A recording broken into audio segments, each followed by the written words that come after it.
nos vamos ya al encuentro del ministro Andrés Cuervo Larroque. Andrés, ¿cómo estás? ¿Qué tal, Buenas Gato? noches. ¿Cómo estás? Muy bien. Todo bien. Un gusto, Bueno, lo Gracias mismo por digo. estar. Bueno, vos sabés que me acuerdo mucho de alguna frase que me dijiste algunas semanas atrás en la radio, ¿no? Cuando yo te preguntaba, ¿cuál sería el eslogan que proponés para la campaña? Y vos me decías, unidad y resistencia.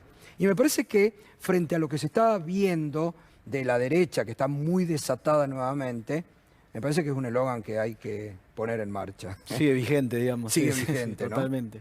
Sí, la verdad que creo que las operaciones, ¿no?, de los sectores del poder económico, de la derecha, como queramos denominar en la Argentina, siempre tienen que ver con dividir al campo popular, con dividir a la política, debilitarla, por supuesto, para tener más correlación de fuerza y poder avanzar como lo hicieron, lamentablemente, los 4 años del macrismo, ¿no? Creo que Macri fue presidente primero porque contó con un enorme blindaje mediático, porque mintió muchísimo, ¿no? Se generó una especie de esperanza en función de corregir lo malo y dejar lo bueno, cosa que no ocurrió, y de esa manera llegó Macri al gobierno, pero a partir de la división del campo popular, del peronismo, de como lo queramos denominar. Entonces, los sectores conservadores, vos pensás, Gato, que Macri saca en las PASO del 2015 24 puntos. Sí, sí.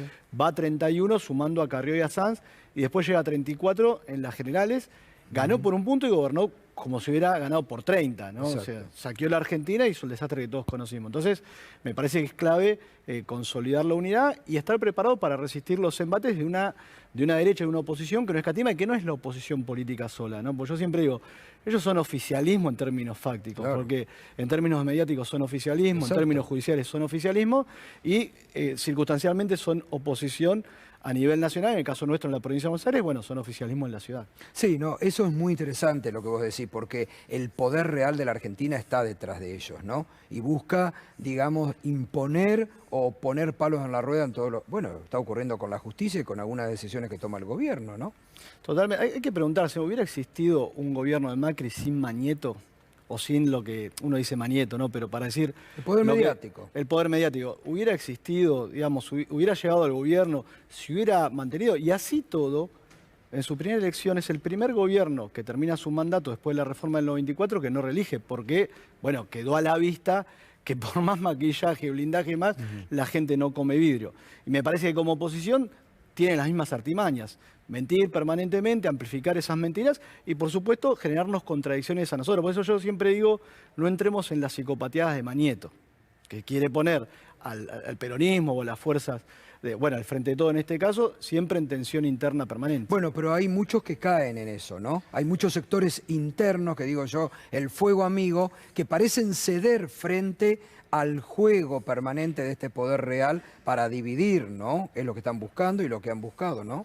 Totalmente, pero bueno, el otro día en el acto del Frente de Todos en el Estadio Único de La Plata, todos los oradores fueron muy claros respecto a cuáles son las coincidencias de base y después sí que pueden existir matices porque la reunificación de ese bloque que generó el Frente de Todos, por supuesto, tenía que ver con un proceso de división previo, pero todos entendiendo que la división nos llevó a la derrota y que no podemos volver a vivir ese tipo de situaciones en la Argentina. Ahora, Andrés, yo lo que por ahí no estoy un poco de desacuerdo esta mañana, bueno, vos me escuchás toda la mañana en la radio, lo decía en la radio, ¿no ha llegado el momento también que en la campaña ustedes expresen, digan, anoche lo decía el doctor Ubeira acá, referido por ejemplo a la justicia, que es otro de los problemas graves que tiene en este momento la Argentina, y que porque la oposición se opone no se puede reformar.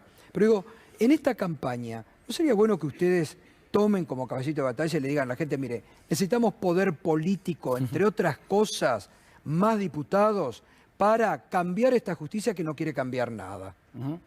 A ver, yo creo que la discusión central es, primero, no enredarnos en las operaciones de distracción, ¿no? Porque si no discutimos la operación que nos instala... La foto, claro, la huevada y no los temas principales. Por eso poder decirle al electorado, a la ciudadanía, qué es lo que se discute en esta elección. Por supuesto que es la elección de legisladores para poder tener, para poder lograr lo que por ahí no se tuvo en estos casi 2 años, que es disponer, por lo menos en la Cámara de Diputados Nacionales, la mayoría, en el caso nuestro necesitamos mayoría en el Senado Provincial, pero más allá de eso, siempre en las elecciones se discute el rumbo, ¿no? Y creo que es central que lo que estamos discutiendo hoy es si el Estado está presente en la vida de la sociedad o está ausente. Si el Estado defiende a los sectores que más lo necesitan o defiende a los poderosos. Es decir, si el Estado se ocupa de los humildes, de los pobres, de los trabajadores, de los comerciantes, de las pymes, inclusive de los sectores empresariales, ¿no? Porque Claro. lo que vimos en los 4 años fue que también hubo una tensión, porque Macri gobernó para su grupito de amigos, Totalmente. también hubo una tensión con los grandes empresarios Sí, de la los grandes Argentina. empresarios están enojados con Macri. Exactamente, entonces me parece que lo central es esto, es qué rol tiene el Estado en la vida de la sociedad argentina. Y a partir de eso, bueno, dentro de esa discusión más grande, podemos ir expresando los matices. Claro. Pero nunca Digo, confundirnos. Se discute el modelo. Totalmente, totalmente. ¿No? Y recuperar un capitalismo productivo en la Argentina, en un mundo que no apuesta a la producción. Porque no dicen, no, viste, yo siempre digo, viste que te dicen, gobierna hace miles de años el peronismo y tiene Sí, la culpa de todo. No, claro. no. Acá la tendencia hegemónica a nivel mundial es la hegemonía del neoliberalismo, digamos, del sistema financiero. Hace casi 50 años que el neoliberalismo gobierna el planeta Tierra. Entonces los gobiernos tienen que tener políticas autónomas y animarse a seguir un camino propio y no seguir los mandatos que le quieren imponer desde Total. afuera. Ahora, vos fíjate que yo creo que la derecha, y sobre todo en la Argentina, es mucho más disciplinada que, por ejemplo, que ustedes. Me da la impresión. Somos ¿no? más discutidores porque tenemos... Bueno, pero eso en algún momento lleva, fíjate que hoy lo debatíamos también en la radio, a que muchos digan, oh, estoy decepcionado, no voy a ir a votar. Y ellos instalan cualquier tema, se pueden estar divididos, pero se unifican, van para el frente con mentiras, sin ponerse colorados. Y desde este sector todo te Lo discuten. que pasa es que nosotros tenemos ideas y ellos intereses. Entonces, los intereses muchas veces ordenan o verticalizan más rápido que quizás lo que puede ser el debate conceptual o de ideas que puede haber en el seno del campo popular, del peronismo, del Frente de Todos. Y por ahí sí nosotros somos propicios justamente en la búsqueda de las mejores alternativas de discutir y demás. Cuestión que la pandemia ha complicado mucho porque la acción política se ha restringido, así como todas las Totalmente. actividades de la vida Sí. social, también nos ha complicado mucho el funcionamiento del Exacto. Frente. Vos pensás, el Frente surgió como un frente electoral para terminar con la Argentina macrista. Después comenzó del gobierno, se transformó en una coalición gubernamental, pero no pudimos desarrollarnos como fuerza política en términos de poder tener los plenarios, las reuniones, las actividades, las de movilizaciones. las movilizaciones, un montón de cuestiones que hoy a nosotros, por supuesto, nos debilitan y que claramente hacen usufructo a aquellos sectores que nunca han apostado a ese tipo de actividades. Juan. Andrés, ¿qué tal? Buenas noches. ¿No fueron pocos los funcionarios del gobierno nacional que en las últimas horas instalaron la idea o instalaron el debate respecto de la reelección de Alberto Fernández? Bueno, Jorge Ferraresi habló de un proyecto de 8 años con Alberto Fernández como conductor del destino de los argentinos y argentinas. ¿Qué opinión tenés al respecto? Si considerás que es una discusión muy prematura, si estás de acuerdo o no con estas afirmaciones. A ver, yo creo que estamos muy en el día a día, ¿no? Estamos en una situación, primero concentrados en la gestión, por supuesto en campaña, y eso nos obliga a insertarnos en el debate electoral, lógicamente. El objetivo es tener el mejor resultado posible en esta elección y a partir de eso, bueno, ver qué mensaje nos da la ciudadanía en las PASO, cómo vamos a la elección general y a partir de eso, si tenemos qué tenemos que sostener y qué tenemos que corregir. Pero yo creo que la declaración de Jorge, en el caso de Jorge, ¿no? Sí, yo sí. entiendo que tiene que ver con la idea de, bueno, si un gobierno llega con la posibilidad de reelegir es que hizo las cosas bien. Se inscribe en ese sentido, me parece, y no hay que No en el entrar sentido de segundas... adelantar la Exacto, yo creo claro. que no hay que verlo en segundas interpretaciones, ¿no? Nosotros somos muy responsables respecto a lo que es el minuto a minuto, te diría, de una situación muy difícil que vive la Argentina. ¿Me permitís? Hacemos una Sí, pausa. sí, sí. Estamos con Andrés Cuervo Larroque hablando de esta coyuntura. Vamos a hablar también de situaciones que se han vivido en la provincia de Buenos Aires, que a vos te han tocado llevar adelante, cómo está la situación social. Pausa, volvemos enseguidita.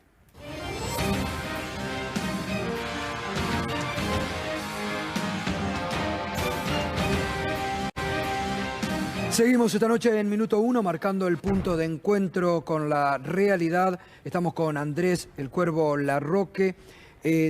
Para volver al tema político y de estas elecciones, hay que entender, ¿no?, que es una elección muy importante desde lo político, porque el recuerdo de lo que fue Macri en el poder está muy fresco. Volver a eso es volver a todo lo que se vivió en esos 4 años, ¿no? Totalmente. Primero es una elección hiperatípica, porque creo que a nadie En le medio tocó de una elección en medio de una pandemia, pandemia, exacto. entonces es muy Sí, difícil, sí. es complejo, uno entiende que la agenda de la sociedad, lógicamente está atada a las preocupaciones y a todo lo que estamos viviendo, pero bueno, el sistema democrático funciona así y tenemos que ir al debate electoral. Sí, también creo justamente que los problemas que tiene la oposición tienen que ver con lo poco que ofreció o lo negativo que generó en su periodo de gobierno. Entonces, están en una trampa porque no pueden hablar del pasado, no pueden enarbolar su gestión.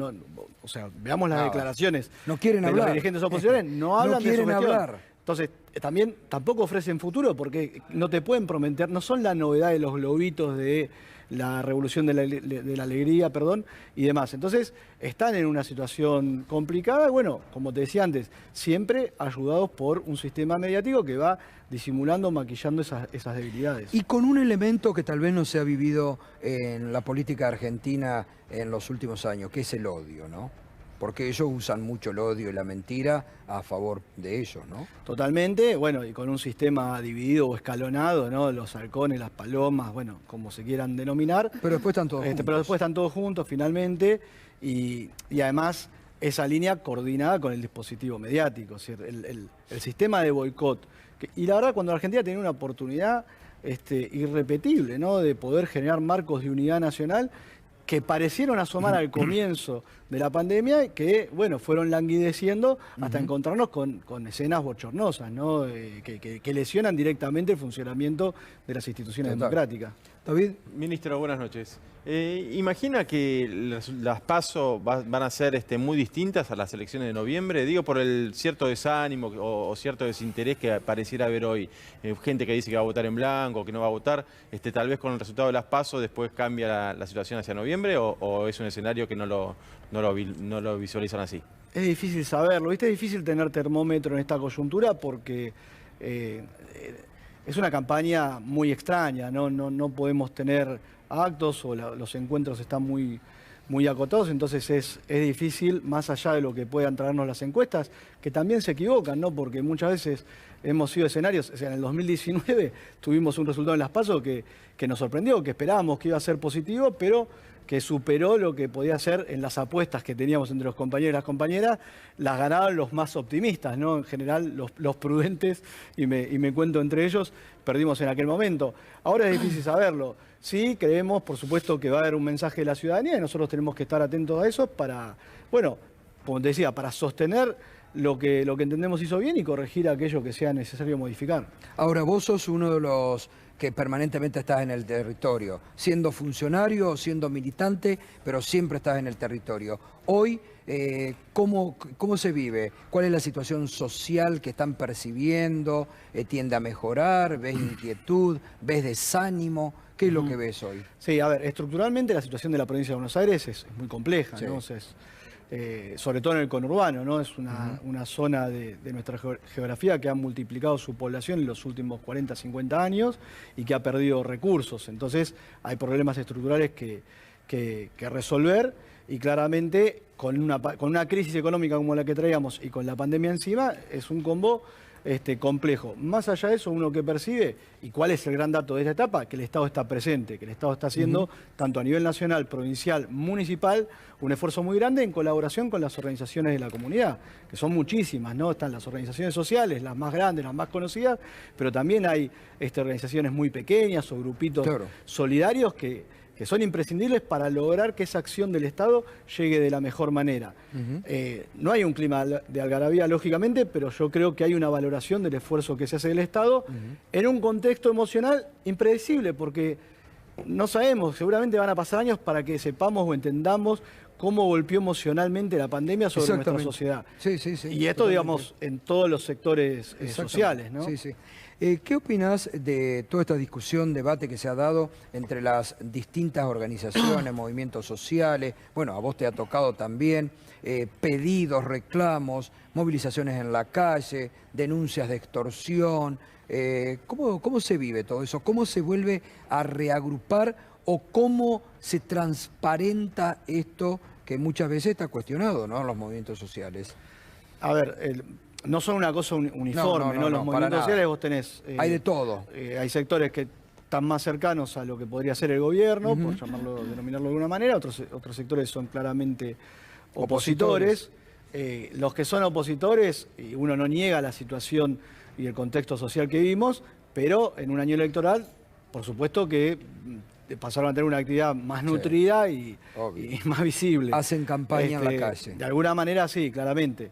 Después, por supuesto, dentro del propio frente hay distintos movimientos que tienen diversas miradas y que son importantísimos, creo yo, a la hora de complementar lo que es la acción del Estado y donde también se producen o se pueden generar discusiones. Es decir, a veces pasa de un extremo del que ve todo mal al que ve todo bien. Nosotros nunca podemos ser conformistas. El militante, en mi caso soy funcionario, pero soy militante, pero tampoco puedo decir que estamos como en el 2001, por una razón muy clara. Yo militaba en un movimiento social en el 2001 son situaciones muy la diferentes. Presencia del Estado, o sea, no existía la asignación universal por hijo, ni hablar la tarjeta alimentaria, todos los programas, ¿no?, de cobertura social que hoy están, que se pueden mejorar y que se pueden ampliar, y estamos en esa discusión. Y a veces vos has tenido, por ejemplo, debate, porque tiene posiciones por ahí que a ustedes los ponen también en un nivel fuerte de, no digo de enfrentamiento, pero sí de debate con Juan Grabois. Digo, ¿cómo? Porque él dice estar dentro de otro movimiento, pero cuestiona muchas veces las políticas o pide, por ejemplo, un ingreso universal. ¿Cómo compatibilizan esas diferencias? Sí, a ver. Sí, Juan hizo un tuit en función de unas declaraciones mías en Radio 10 justamente, pero yo no había hecho referencia a él. Después hablamos por teléfono, nosotros hablamos permanentemente e intercambiamos. A ver, ¿cuál es la política social troncal? La generación de empleo. Todos estamos de acuerdo en eso. ¿Cómo se genera empleo? Bueno, recuperando, como te decía, un modelo productivo. No es sencillo, eso es lo que vino a hacer el Frente de Todos, pero no es sencillo hacerlo porque esa acción está ralentizada por los efectos de la pandemia, claramente.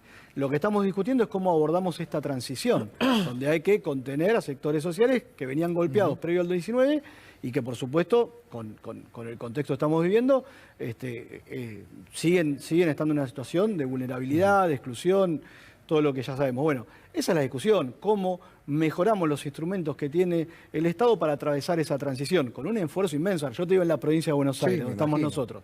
Cuando asumió Axel, el Servicio Alimentario Escolar, que es el programa que más recursos le lleva al Estado provincial, tenía un presupuesto de 1.000 millones de pesos mensuales. Axel lo triplicó. ¿Qué implicó eso? ¿Qué posibilitó eso? Que 1.722.000 chicos y chicas puedan tener desayuno y almuerzo, porque antes solamente 500.000 tenían almuerzo. El 1.200.000.